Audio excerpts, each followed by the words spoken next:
sanctification. But again, I want to look at verse number 1. Verse number 1, obhala lencwadi uthi mangabe ebhala uthi faith is an assurance of things hoped for. NgesiZulu uthi ukukholwa unguqiniseka ngezinto ezingabonwayo. Okay, mina that part did not make sense at all. Because mengabe kuvela umuntu la athi vele uApostle uMkhansi athayo ukhaya unefoni. Bese bembuza nje uApostle uMkhansi ongayibona uthi no angaze ngiyibone kodwa ngiyazi unayo.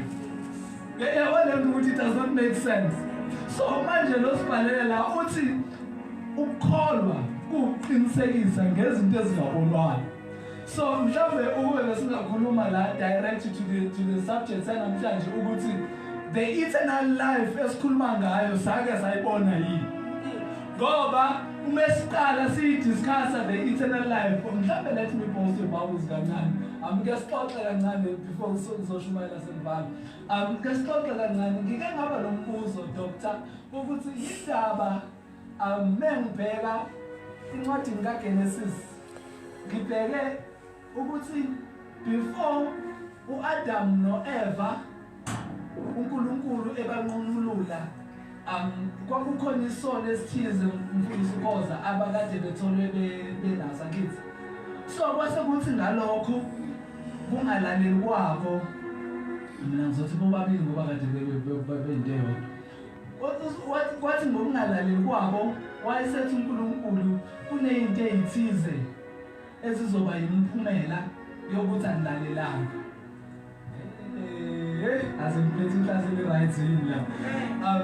So mengabe kwenzakala lokho umfundisi ngubeni uthi uma ebhala ke uNkulunkulu lo bhalele esibhalele lapha ngiyacabanga ukuthi kwawuMose because incwadi kaGenesis yacelwa uMose ukuze ilobe but asikho lapha in the background of the scriptures ubona lo kuzwana kufundiswa ngelilanga kumasemini. So uthi ke lo bhala le ncwadi uthi labantu laba mabona ne eboneni kwabo kwase kuba khona izinto ezithize.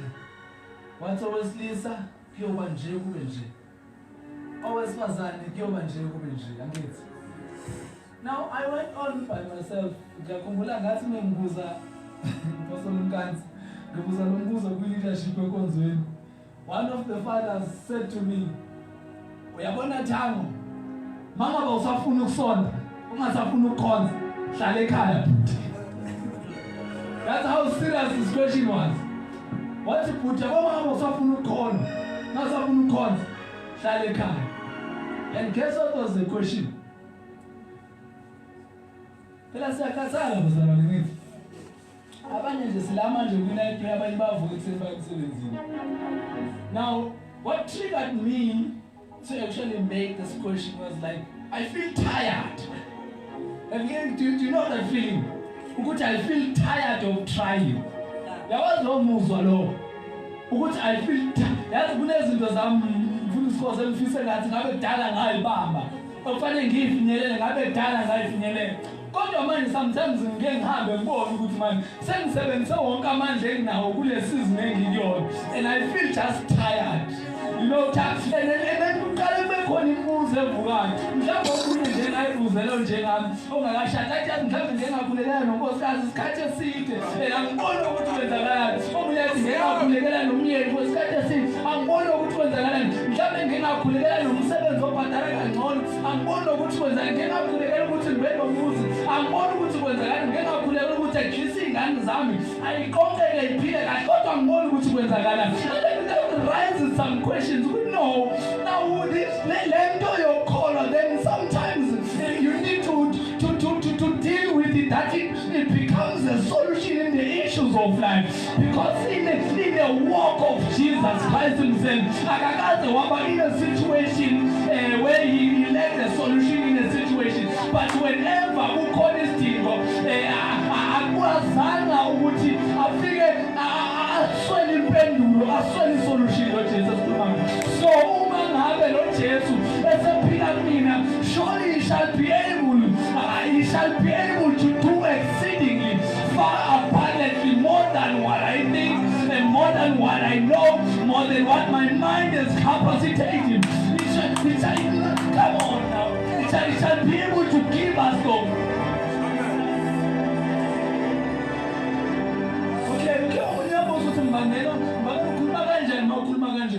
Into engenza ukuthi ngikhulume kanje ukuthi manje abayizangoma mayengahambi kahle bayendlulele emsamo. Angithi banethemba labo. So nathi sinethemba lethu esalinikezwa salibamba ngokukholwa. Esithi besifunda in the book of Hebrews la isifunde kuverse number 2 after the substance of things hoped for, the evidence of things la Sunday hale. Bese kuthi verse number 2 ethi for the elders they obtained a good report. Okhokho bethu banobufakazi ophatheka ngento asizwe imizamo ekhulunywa ngabo ngoba labo khokho laba kukhulunywa ngabo khokho ekholweni. Okay, mhlambe if bekade siqale ngale, okay, we are chapter number 11. Ukube besiqalele ngasekuqaleni ku chapter, I'm sure we were talking eternal life here. Yeah. Ukube besiqalele ku chapter number 4, I believe. Yes. Yes. Apostle Jan is apostle.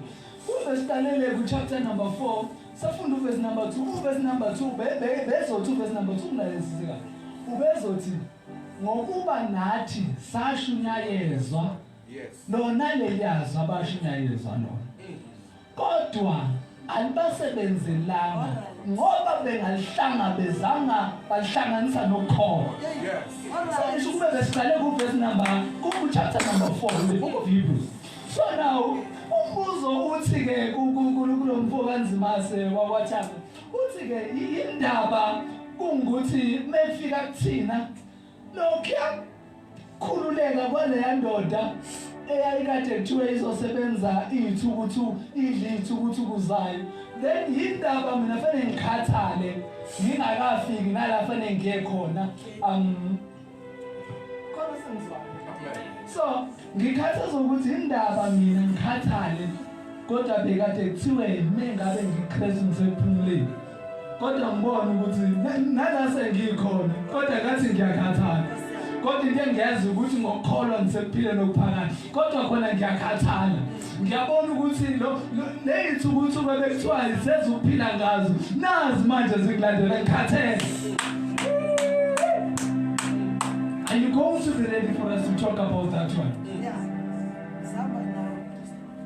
Okay. Ngicela ukuya kule statement ey'ntathu. Mhlambe ngithi 4 bese ngiyavala. Mhlambe ngithi statement number 1. Ebekade uzothi angithi sisephileni phakathi nokusinkana. Mhlambe ngithi ngiqale kapi ukuze ngizoqeda kahle.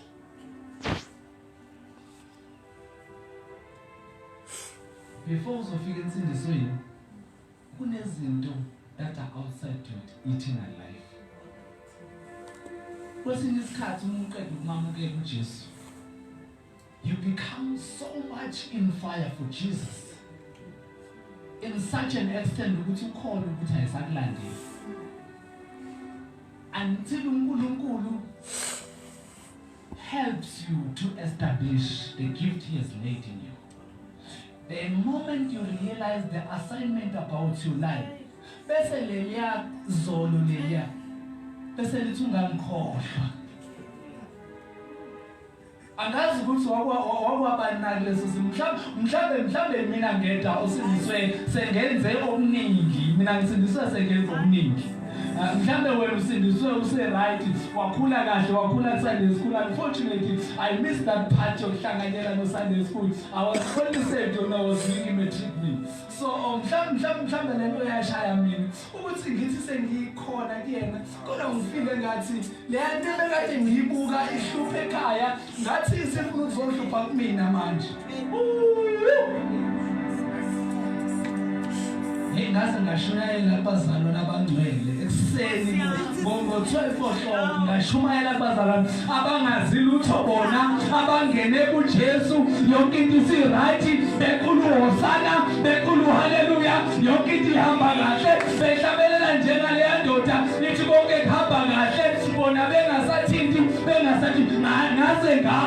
ngaze ngafa ayazi ngifise ngabe bengashumayela kubantu abanjengami abathi kungenxa yala ngisuka khona okungenze ngaba la khona kungenxa yezinto angidlulise kuzo engibone ngazi amandla akhe kungenxa yokuba bazukholwa kwami angipha bona ngesipho sendodana okungenza ukuthi ngikwazi ukuma kungenxa yesipho sevangeli senza ukuthi ngiba nokukholo ukuthi okholwayo nomefa uyophila ngokukholwa mhlawumbe bengisho mhlawumbe ingedwa khona mhlawumbe ingedwa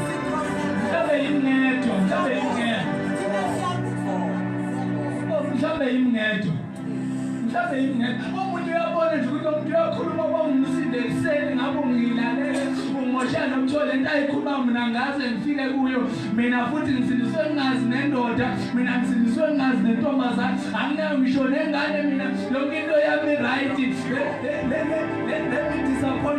let me disappoint you uyazi ukuthi khona ezinye izinto ezi-right mfundisi ungubeni kodwa ezingeke zikufake ezulwini kunentombazane mfundisi ungobeni kunentombazane yakwaZulu elitshitshi phaqa eyintombi nto engakazi mhlawumbe wena uwezi ngoba usuwazi wajola mhlawumbe uzwathola nengane ususindisiwe ngisho mina intombazane yakwaZulu engazi lutho ngoJesu othi umuntu uyibuza uthi uyitshela ngoJesu uthi ungowabani isibongo ngicela ukuthi yithi ifane wena mntwana kaNkulunkulu yini into ongathi wena i-different ngawe umuzothi wena uKristu ufanele ahlale kuwe ngoba nakho yithi yini into engathi ngono ngawe ukuthi uKristu ufanele ahlale kuwe ngoba uyinsizwe phele yini into ongayilethe different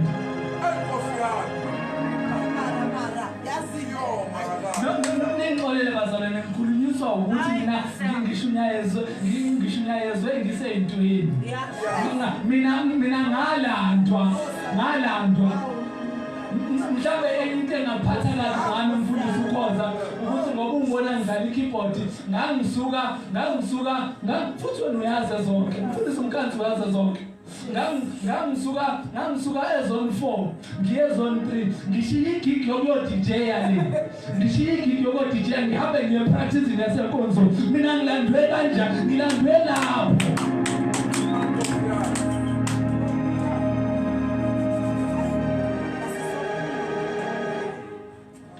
mfundisi ukhoza ngiyafakaza noma nje ngizobala sengishumayela mina ngisindiswe kabuhlungu ngisindiswe kanzima mhlawumbe ngisindiswe kamnandi ekhaya kini bonke bebesindisiwe bekushayela izandla bekushayela haleluya mina ngathi uma ngiqeda ukuyi-introduce indaba yensindiso ekhaya kwathiwa phethe obungane wena mnikeze 3 months uzophela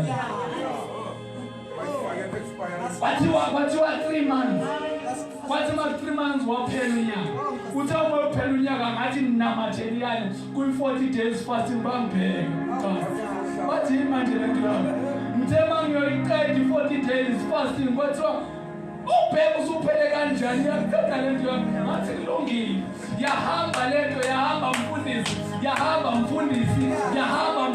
inyaka yahamba mfundisi ithema iyoqeda 4 years ithema iyoqeda 4 years bathi yalalelapho ake sinyaka zisokwange impela manje kwathiwa lalela no Kamishayeli izandla izokwethuka ngithembe kiyoqeda 4 years sengiyogamanqa 5 kwathiwa yedwa kwathiwa la ekhaya ke siyingane zala ekhaya zonke sihlele ukuthi siyogeza leso thenga isiwane siyogeza ngathi mina ngingeni lapho kwathiwa usho kanjani ngoba uyingane yala ekhaya ngathi mina angingeni lapho mina sengihlanzwe ngegazi kwathiwa manje awuzukushela lokho useyingane yala ekhaya ngathi kulungile ngiphikisane nani ngehlonipha isinqumo senu kodwa ningabe nisangifaka kwathiwa lalela kuno 3 days ukuthi decide ukuthi uyahamba nathi noma uphuma ngegedi ngoba usindwa sengisho wena akuthola usindiswe ku right mina sengilandela uba umfakazi ngathi uneyinceda kwathiwa u3 days uphelile ndoda sokwenze njani ngathi ngizohlala nenkosi kwathiwa kulungile ngeke ngahamba during the course of the month ngahamba ngaye ejimisini ngangena emakuleni ngathola umbhede ngaphuthaza indawo uma ngiyithola indawo ngathola umastandisi wabo akekho kodwa iroom ukhona phakathi ejimisini ngisebenzele eboxbay ngathi bullshot ngahamba ngazi ukuthi ngithembe kodwa khona into engasavumi ukuthi anginacindezelwa ngiyinezulu mhlawumbe alicacile kubo kodwa mina ngiyazi ukuthi khona into ekhona kimi khona into engiyitholile ithemba ngiyithola lento ntambama ngithe ngisayihlalele kahle ngeza bathi kikinayo ngithi mina ukufaka hayi nobata room itheni room ukana wata oyibona usana ngithi phakathi ngeza ngamsayigcine kanjalo sasa mangibuye emsebenzini ngadlula khona ngehla khona mengifika ngafike ngathi okay lo mfo wathiwa nangathi awunazo siyayibona inkosi ngafike ngathi mamela sakhuluma nento wathi ngicheck ulibona ngacheck ngayibona ngathi hayi right wathi okay uzawuthatha ngathi ngizalithatha walifina walibona ngathi ngelalela ngicela ukukunikeza ideposit ngihambe ngiyothenga umbhede ngufaka ngahamba ngokuthi umbhede ngawufaka ngathula la endlini angishongo lutho mama ngiyathula le phela ngithi sekuthiwa vele sendini wena yakho wayithola kamnandi kwendlu wonke wayejabulela babelindele wena mina yangisela ukuthi sengimtholele noJesu omhlaba wona ubona nje ngoba sengikwazi nokushaya lento le ngathi ngayifundela lento le ngayifundela umfundisi Khoza ngayifunda ngenza ama-open air ukeyboard player mhlupha sometimes ukuthi ngifuna ukuyoshumayela akekho uyasebenza ngayifunda lento 1 month miraculous ngayifunda 1 month ngayibamba ngihamba ngayodlala emabele izonke ngazi kahle leko kuthiwa kuneyinyoka khona ezonithunga ngifuna khona impela ngishumayela khona impela siliswa abantu khona lapho impela khona umunye ubaba wasezonithu engathi ngishumayela wafike eluhlanya ephusha ibrand yomntwana wahamba ngaleso sikhathi eyiphethe kanje wathi umfundisi ngisindisiwe ikhanda lisenko ukuhlanya kungasekho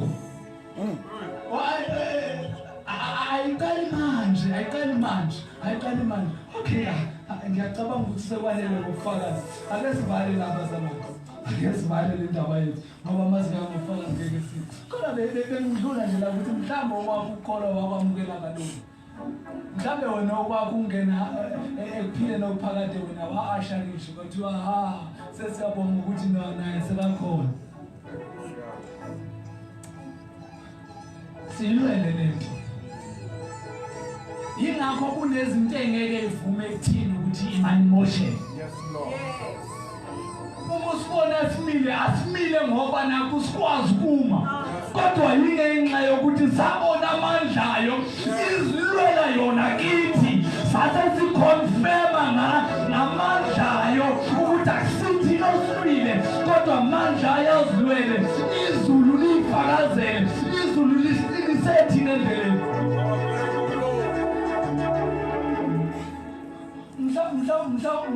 mhlawumbe nakho okuyozwakala kabi nakho okuyozwakala kabi mfundisi wami ukuthi by the way la kade ngihlala khona ngangihlala udadewabo kamama umama usashona ubaba usashona ongelamayo washona ngoba ungibona ngimi mhlawumbe wena ubucabanga ukuthi ngisazoza ne-good ending no it's even getting worse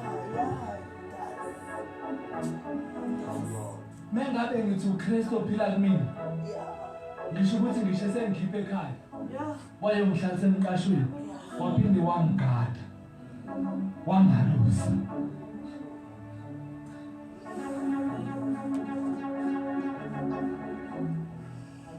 angazi ukuthi mangathi ufakaza ngokufika kuyena obakufakaza bungathini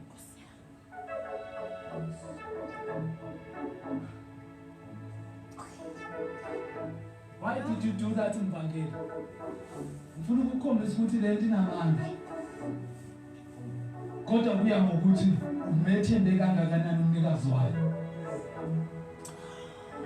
umethembe kangakanani umnikazi wami?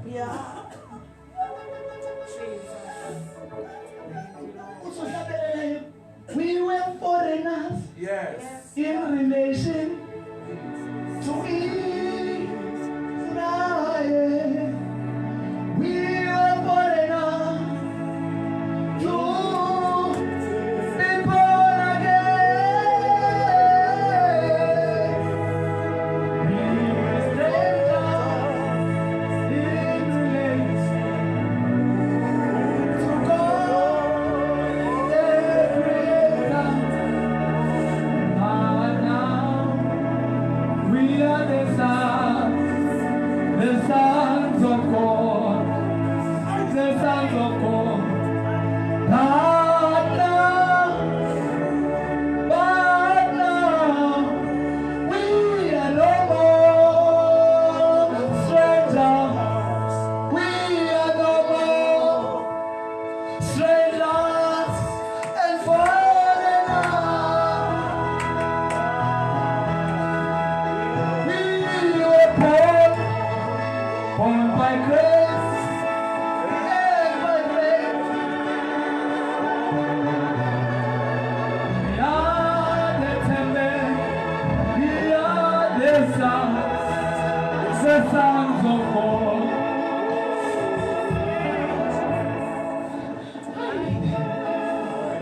Asibona abalekhaya safika siphethwe umusa, safika siyithembile lento ukuthi masifika safika sazi ukuthi sifunani kuyena. Akasifike sangalutho, akasithengiselanga into kwakungelona, kepha wasithengisela yona ngeqiniso.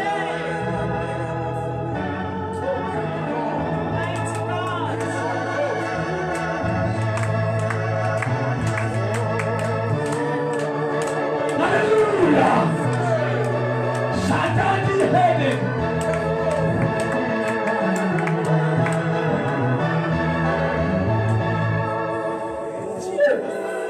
Hila senehande. Yana nine nanoni. Hile senehande nolia.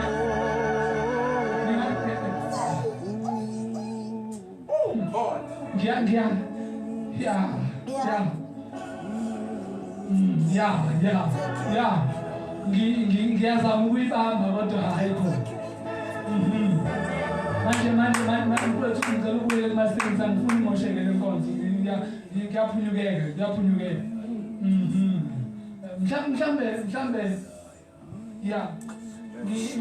ngitsimba impethu ushanani nelo lisalalila ilebesene hediyangana libenzela hande neyalasila kina mahande yangitano nandena salya lila sanido ya namanan isania